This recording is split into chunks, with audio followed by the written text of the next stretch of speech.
আজ সকালে সিলেট সেক্টরের অধীনস্থ সুনামগঞ্জ ব্যাটালিয়নের আওতাধীন তাহিরপুর উপজেলার চারাগাঁও বিওপির দায়িত্বপূর্ণ এলাকাতে একটি বিশেষ আভিযানিক দল তল্লাশি অভিযান পরিচালনা করে। উক্ত তল্লাশি অভিযানে শূন্য লাইন থেকে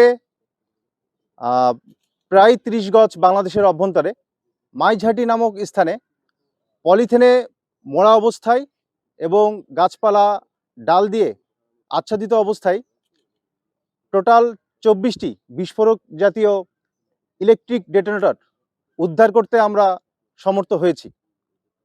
তো উক্ত ইলেকট্রিক ডেটোনেটর দিয়ে এটি ব্যবহার করে উচ্চ ক্ষমতা সম্পন্ন ইম্প্রোভাইজ এক্সপ্লোসিভ ডিভাইস এটি প্রস্তুত করা যায় বলে আমরা জানতে পেরেছি।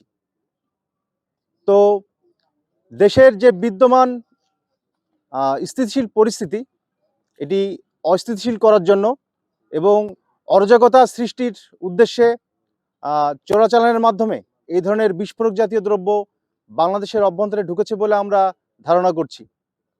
কিন্তু বিজিবি, সীমান্তের অতন্ত্র প্রহরী, বিজিবির যে গোয়েন্দা তৎপরতা, আভিযানিক কার্যক্রম এবং সতর্কতামূলক অবস্থানে থাকবার কারণেই এই ধরনের বিস্ফোরক জাতীয় দ্রব্য যে চোরাচালানের মাধ্যমে এসেছে সেটি কিন্তু আমরা উদ্ধার করতে সমর্থ হয়েছি।